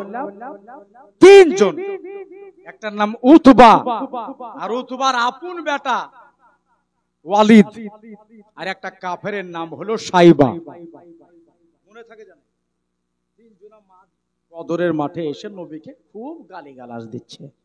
আজ তোমার খাইরিয়াত নাই, শেষ না করে বাড়ি যাব না। শেষ হয়েছে। রাসূল একটা কথা বলেছেন, ও সাহাবারা, যতক্ষণ আমি অর্ডার না দেব কেউ আগে বাড়বে না। সুবহানাল্লাহ বলেন। কিন্তু ওরা যে 3 জনা গালিগালাজ দিচ্ছে না, পাশে একজন নবীর সাহাবী বসে আছেন, নাম হলো আবু হুযায়ফা রাদিয়াল্লাহু তাআলা আনহু। হযরত আবু হুযায়ফা বলছে, হুজুর আমাকে একবার অর্ডার দেন না, ওকে বুঝিয়ে দিয়ে আসি। ওই নবীকে কেন বারবার গালি দিচ্ছে? বলে বসে যাও, যতক্ষণ অর্ডার না দিব কেউ আগে যাবে না। সুবহানাল্লাহ। এবার রাসূলুল্লাহ অর্ডার দিচ্ছে, কাকে কাকে দেখেন। তবে একটা জিনিস দেখা গেল, ওই দেখো পশ্চিম দিক থেকে একটা ঘোড়ায় চড়ে একটা সওয়ার আসতেছে। এত জোরে ঘোড়া চলতেছে, ঘোড়া থেকে পড়ে গেলে বুক ফেটে মারা যাবে, আর বাঁচবে না। একবারে তেজি রফতার অশ্ব আরোহণকারী এসে নবীর সামনে লাগাম খেচে দাঁড়িয়ে গেলে, আসসালামু আলাইকা ইয়া রাসূলুল্লাহ বলে দাঁড়িয়ে গেলেন। নবী আমার বলে, তুমি কে? ইনি বললেন, হুজুর আমি হলাম আল্লাহর ফেরেশতা জিবরাইল। খবর কি? জিবরিল বলে, হুজুর একটু দাঁড়ান, মিনিট 10 দাঁড়িয়ে যান। কেন? বলে, খোঁজ খবরটা আমি আগেই দিতে আসলাম, আমার পেছে এখনো 3000 ফেরেশতা আসছে। 3000 ফেরেশতা আসতেছে আপনার দিক থেকে মারহাবা বলার জন্য। নবী আমার বুঝে গেলেন, আল্লাহর কসম আমার জিত হইয়াই গেল। যে দলে রহমতি ফেরেশতারা ঢুকে যায়, আল্লাহ ওই দলটাকে আর হারাবে না। বন্ধুরে, ও আমার মা বোনেরা, যেখান থেকে যে যে শুনছো কান দিয়া শোনো। 10 মিনিট পরে নবী আমার বলে, কই রে নব ছেলেরা কই? এবার তালু হাত ধরে বলছে, আনা হাজিরুন। মাউজ বলল, হুজুর এই তো আমি। তোমাকে যেতে হবে এবার যুদ্ধে। মানে ইতিহাস জানো থাকে, সর্বপ্রথম বাচ্চা ছেলে দিয়ে যুদ্ধ করেছে। ঠিক আছে হুজুর যাবো। একাই লয়, দাঁড়াও দাঁড়াও, আরো দুজন যাবে। হযরতে আবু উবাইদা কোথায়? আনা হাজিরুন, এই তো হুজুর তুমি যাবা। হযরতে আউফ, তিনজন হলো, যাও তোমরা তিনজনের মোকাবেলা করো। এরা হাতে তলোয়ার নিয়ে যেতে শুরু করেছে। মাঝামাঝি যেমনি যাওয়া, ওই যে উতবার বেটা ওয়ালিদ, ও কিন্তু দেশ বিদেশ পালওয়ানি করতে যায়। ওর কিন্তু পেস্টি যে বেঁধে গেছে, হ্যাঁ রে 9 বছরের ছেলের সাথে যদি যুদ্ধ করি আমারই তো একটা মান সম্মানের ক্ষতি হবে। কি জ্বালাই ফেলাম দেখো দিনে, ওই এইটুকু রাখালের সাথে কে যুদ্ধ করবে রে? হযরত আলী বলছে তুই লড়লি না, জানলি না, শুনলি না, রাখাল বললি, হয় তোরা ঘুরে ঘুরে ঘুরে এসে নবীকে বলছে হুজুর এবার আমাকে অর্ডার দিতে হবে। বলে অর্ডার আমি দিতে পারি কিন্তু 3 জন যেতে হবে। বলে ঠিক আছে, যাকে পাঠাবেন পাঠান, কিন্তু ওয়ার আমি এই রাখাল বলা না ঘুচি আমি, আমারও দম নাই। ঠিক আছে, আলী মুর্তজা 1 নম্বর হল। আর নবী বলেন আমার চাচা আমির হামজা, বলে এই তো, বলে তুমি যাবে। আর হযরতে উবাইদা রাদিয়াল্লাহু তাআলা আনহু, এই 3 জন সাহাবী রেডি হয়ে গেল। আলী মুর্তজা নবীকে সালাম দিয়ে রণক্ষেত্রের দিকে অগ্রসর হলেন। হযরতে আমির হামজা আল্লাহর নবীকে সালাম দিয়ে যুদ্ধের দিকে রওনা হলেন। হযরতে উবাইদা রাদিয়াল্লাহু তাআলা আনহু এক হাতে ইসলামী ঝান্ডা, এক হাতে উলঙ্গ তলোয়ার, নবীর কদমে সালাম দিয়ে একটা ওয়াদা করলেন, হুজুর যতক্ষণ আমার ভেতরে জান থাকবে ততক্ষণ আমি ইসলামী ঝান্ডা মাটিতে পড়তে দেব না। আলী মুর্তজা কে পালওয়ানের কাছে দাঁড়িয়েছে, একটার বেশি তো 2টা লাগে, ওকে জাহান্নাম পাঠিয়ে দিয়েছে, মাটিতে পড়ে গেছে। কত বড় পালওয়ান বুঝাই গেল। ওর বাপকে আমিরে হামজা মেরে দিয়েছে। আর হযরতে উবাইদার যুদ্ধ চালাতে খুব কষ্ট হচ্ছে। কেন জানেন? নবীর সাহাবী বলছে আমার 3 দিকে খেয়াল রাখতে হচ্ছে, নিজের দিকে ঝান্ডা জানে না পড়ে যায়, সামনে দুশমন, বুঝিছেন? কিন্তু এক আচানক মারবে তোমার, ওই সাইবা কিন্তু নবীর সাহাবী উবাইদার এই বাঁ হাতের কোপচাতে জোরে করে মেরে দিয়েছে। যে হাতে ইসলামী ঝান্ডা ধরা ছিল, ঝান্ডাটা পড়ে গেছে মাটিতে। এই ঝান্ডাটা, হাতটা পড়ে গেছে মাটিতে, ঝান্ডা কিন্তু এখনো পড়েনি। চাপ করে ডাইন হাত দিয়ে ধরে ফেলেছে। উবাইদা বলছে আমি দাঁড়িয়ে নিজেকে সামলাতেই পারিনি, আমার ডাইন হাতের কোপচাতে মেরে দিল, ডান হাত আমার কেটে পড়ে গেল। আবু উবাইদা বলতেছেন আমি নার্ভাস হয়ে গেলাম। নবী গো আমার ভিতরে এখনো জান আছে, প্রাণ আছে, কিন্তু ওয়াদা করেছিলাম প্রাণ থাকা পর্যন্ত আমি যেন ইসলামী ঝান্ডা মাটিতে না ফেলি।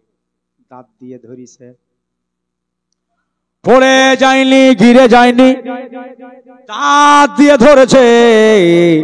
আপনি হলে একেবারে বেকার হয়ে যেতেন, মৌলানা গোলাম মুরসালিন হলে হয়রান হয়ে যেত। এ তো নবীর সাহাবা। হযরত উবাইদা বলে আমি নার্ভাস হই নাই, দাঁত দিয়ে ধরে ইসলামী ঝান্ডাকে উপরে করে রেখে দিয়েছি। আলী দৌড় দিয়া ঝাপটা গিয়া ওই আপনার সাইবাকে জবাই করে উবাইদাকে তুলে নিয়ে নবীর কদমে ফেলাইলেন। এবার যে যারে পারে তারেই মারে। আবু সুফিয়ান বলল এমনি করে যদি লড়াই করে আলীর কাছে 1400 মানুষ কিছুই নাই, টালমাটাল হয়ে গেল। যে যারে পারে তারেই মারে। 2টা ছেলে হারিয়ে গেছে। কোন দুটো? ওই যে বাচ্চা দুটো, সবাই বড় বড় মানুষ, আর এরা ছোট ছেলে। সাহাবীর গপ করে হাতটা ধরে বলছে চাচা ওই দলের ভিতরে আবু জেহেল কার নাম একটু দেখিয়ে দেন তো। বলে কেন? বলে শুনেছি নবী যে রাস্তায় হাঁটতো ছোঁচ পুঁতে রাখতো, কাঁটা পুঁতি রাখতো, নবীর রাস্তাকে খোদ খুঁড়ে রাখতো। তো এসেছি যখন 2 ভাইয়ে ওই আবু জেহেলকে মারবো তারপরে খাবো। সাহাবী বলছে তোদের সাহস তো মন্দ লয়। এই লড়াইটা আবু জেহেলই লড়াচ্ছে, সবারই নেতা প্রনেতা, আগে পেছে 10-12টা গাইড লেগে আছে। ওকে মারতে পারবি? বলে পারি নাহি, না পারে দেখিয়ে দেন তো। বাচ্চা ছেলে এখন কি করে দেখাবে? আর আবু জেহেল সব পেছে, দেখা মিলল, ছোটটাকে চাড়লো, ওর নাম আবু জেহেল, নিচে নাম, আরেকটাকে চাড়, ওর নাম আবু জেহেল। 2 ভাই বলল চাচা এবার আপনার কাজ আপনি করেন আর আমাদের কাজ আমরা করি। বড় ছেলেটা বলছে আরে আবু জেহেল অত পেছে কেন? তো ছোটটা বলছে নেতা লোকের কাজই এরকমই হয়, আগে সবকে লেলিয়ে দেও, পেছনে বেশি থাকে। বড় হয়ে বলছে কাজ ভালো হবে না। কেন? অত দূর যাবো কি করে, যেতে যেতে তো মেরে দিবে, মনের আশা পুরা হবে না। ছোটটা বলল ঘাবড়ে যেও না ভাই, ওদের ভিতরেও আমরাই ছোট, আমাদের ভিতরেও আমরাই ছোট। এটা বন্দুক বোমের ঝামেলা লয়, এটা ঢাল তালোয়ারের ঝামেলা। তাকাও, হাঁসের লাঠি কায়দার ঝামেলা, যে ঝামেলায় হাঁসের লাঠি লিয়া মারামারি হয়, মুখ চিনে মারতে হয়, আর মুখ চিনে না মারলে নিজের মানুষ ক্ষতি হয়। তাহলে ওপরে তাকাবার দরকার আছে, ওরা ওপরে ওপরে তাকাতাকি করুকা, চলো নিচে নিচে আমরা হাঁটতে লাগি। বুঝেছেন? চলো নিচে নিচে হাঁটতে লাগে। ঠিকই বলেছিস ভাই। হাঁটতে হাঁটতে হাঁটতে হাঁটতে হাঁটতে একবার আবু জেহেলের পেছে দাঁড়িয়ে গেছে। 10 থেকে 12 জন যোগাচ্ছে, নিগরানি দিচ্ছে আবু জেহেলের। দুই ভাই দেখলো, বড়টা একবার মাথার দিকে তাকায় আবু জেহেলের, পায়ের দিকে তাকায়, আবার মাথার দিকে তাকায়, আবার পায়ের দিকে তাকায়, ইশারা দিয়ে ছোটটাকে বলছে কাম হইল না। বলে কেন, কি হলো? বলে একটা তালোয়ার যদি টাইনে মারতে পারতাম আবু জেহেলের গর্দানে, তাহলে মরতো। তোর গর্দন পর্যন্ত তো হাতেই পাবো না, হাতে মেরে দিলে হাত কাটে যাবে, মরবে না। পিঠে লেগে গেলে পিঠ কাটে যাবে, মরবে না। একটা তলোয়ার যদি আমার গর্দনে মারতে পারতাম না, তাহলে কে মরতো, কিন্তু গর্দনে হাতে পাবো না। ছোটটা বলছে সাবধান, ইশারা দিয়ে কথা হচ্ছে। কে বললো গর্দন হাতে পাবো না? তুমি দাঁড়াও ডানে আর আমি দাঁড়াই বামে, একসাথে তালোয়ার মারবো আবু জেহেলের ট্যাঙ্গে। ট্যাং কেটে যখন থপ করে মাটিতে পড়ে যাবে, তখন গর্দন হাতে পাবো না। ছোট রে আল্লাহ তোরে এত বুদ্ধি দিয়েছে, একসাথে দুই ভাই তালোয়ার মারলো আবু জেহেলের টাঙ্গে, তাপ করে পড়ে গেছে আবু জেহেল। দুই ভাইয়ের তালোয়ার নবীর দুশমনের গর্দানে পড়ে গেল, লাশ লটপট করতে লাগলো। দুই ছেলে আপনার এখান থেকে ফারার হয়ে গেলে।